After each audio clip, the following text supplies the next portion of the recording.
100 ভাগ লোক কোরবানি করতে গিয়ে ভুলটা করে, সেটা হলো কোরবানির পশু যারা বানায়, কসাই, তাদেরকে পারিশ্রমিক দেওয়া হয়, ঠিক না বেঠিক? পারিশ্রমিক হিসাবে নগদ টাকা, তাদের সাথে চুক্তি থাকে, হাজারে কত টাকা, এরকম একটা সিস্টেম আছে। এই সিস্টেমে গোটা গরু বলেন, ছাগল বলেন, এটা তারা বানায়। এই তাদের সাথে যে অর্থ চুক্তি থাকে পারিশ্রমিক হিসাবে, এই পারিশ্রমিকের বাইরে তাদেরকে আবার কোরবানির পশু থেকে কি দেওয়া হয়? গোশত দেওয়া হয়। যদি তাদেরকে অন্য 10 জনের মতো দেওয়া হয় তাহলে তাতে কোনো আপত্তি নাই, কিন্তু তারা যেহেতু গরু বানাইছে সেই হিসাবে তাদেরকে অন্য 10 জনকে হয়তো আধা কেজি 1 পোয়া করে আপনি দিচ্ছেন, সাধারণ যাদেরকে দান করছেন, কিন্তু এদেরকে 2, 4, 5 কেজি দিচ্ছেন। কেন? তারা কষ্ট করছে, পরিশ্রম করছে তারা, এই জন্য তাদেরকে দিচ্ছেন। তাহলে পারিশ্রমিক হলো। পরিশ্রম করছে সেটাকে খেয়াল রেখে দিলেন, তাহলে এটা কি হলো? পারিশ্রমিক হলো। আর এই পারিশ্রমিক হিসাবে আপনার কোনো কসাইকে অতিরিক্ত গোশত বলেন বা পশুর অন্য কিছু বলেন, এটা দেওয়া শরীয়তে জায়েজ নাই।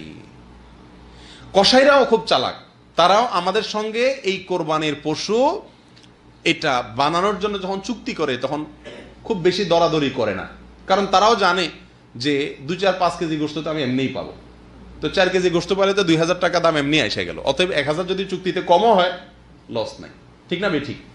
এটা ভুল। এ সম্পর্কে নবী করিম সাল্লাল্লাহু আলাইহি সাল্লামের একাধিক একেবারে স্পষ্ট নির্দেশনা পাওয়া যায়। বিশেষ করে সহিহ বুখারীতে নবী সাল্লাল্লাহু আলাইহি সাল্লাম স্পষ্টভাবে তার নির্দেশ পাওয়া যায়। তিনি বলেছেন, লা ইউতা ওয়ালা ইউতা লিজাযারাতিহা শাইআ, কোরবানির পশু এটা কসাই যারা কাটে অথবা এটাকে বানায়, তাদেরকে এই কোরবানির পশু থেকে কোনো কিছু দেওয়া যাবে না।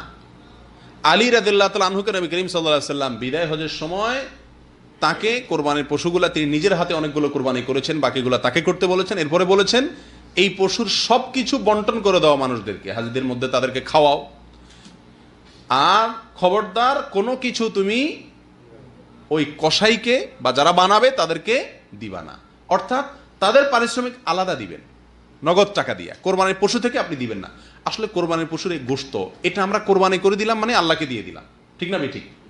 আল্লাহ সুবহানাহু ওয়া তাআলার নিয়ম হলো কোনো কিছু আল্লাহকে দান করলে আল্লাহ নিজে সেটা গ্রহণ করেন না। আগের যুগে আল্লাহকে দান করলে মানুষ পাহাড়ে রেখে আসতো, সেটা আসমান থেকে এসে আগুন এসে জ্বালাই দিত, তার মানে আল্লাহ তাআলা অ্যাকসেপ্ট করছেন। আর যদি না জ্বালাইতো তার মানে আল্লাহ ওটা অ্যাকসেপ্ট করেন নাই। আর আখিরি জামানার উম্মতকে আমাদের জন্য আল্লাহ সুবহানাহু ওয়া তাআলা সুযোগ দিয়েছেন। সেটা কি? আমরা আল্লাহ সুবহানাহু ওয়া তাআলার জন্য কিছু দান করলে, যাকাত দিলে, ফিতরা দিলে, সব আল্লাহর জন্যই তো দান করি। আল্লাহ সুবহানাহু ওয়া তাআলা ওটাকে দালিয়ে দেন না।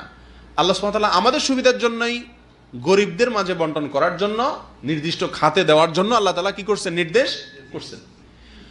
কোরবানির গোশতটা শুধু ব্যতিক্রম। এখানে আল্লাহ সুবহানাহু ওয়া তাআলা গোশতটা আমাদেরকে খাওয়ার সুযোগ রেখেছেন, যে তোমরা যারা কোরবানি করছো তোমরা নিজেরা কি করতে পারো? এটা খেতে পারো, দান করতে পারো, রাখতে পারো, তিনও সুযোগ আছে।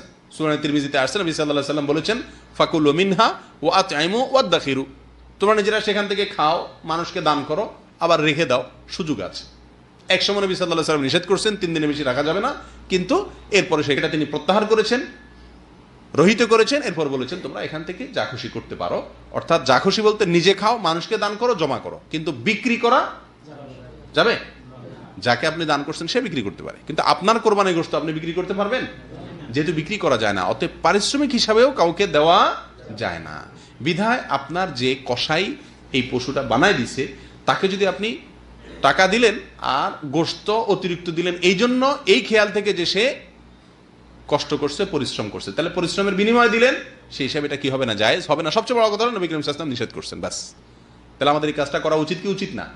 সারা বাংলাদেশে কসাইকে গোশত দেয় না এরকম কোরবানি করেনেওয়ালা কয়জন লোক আছে বলেন? একজনও আপনারা দেখছেন আজ পর্যন্ত? অথচ উচিত হলো কসাইকে আগে ভাগে বলে দেওয়া যে বাবা তুমি এই গরু বানাইতে কত টাকা নিবা বলো, আর মাথায় রেখো তোমাকে কিন্তু আমি কোনো গোশত দেব না, যদি দেই তো অন্য 10 জনকে যেভাবে দেবো তোমাকেও সেই হারে দেব, তুমি এটা বানাইছো সেই হিসাবে তোমাকে আমি এক্সট্রা কোনো গোশত দেব না। এই কথা সাফ এবং পরিষ্কার তাকে আগে থেকে বলে দেওয়া উচিত, ঠিক না ভাই? ঠিক। তো এই ভুলটা অহরহ হয়, এটা আমাদের খেয়াল রাখা উচিত। আল্লাহ তাআলা আমাদেরকে বুঝার তৌফিক দান করেন।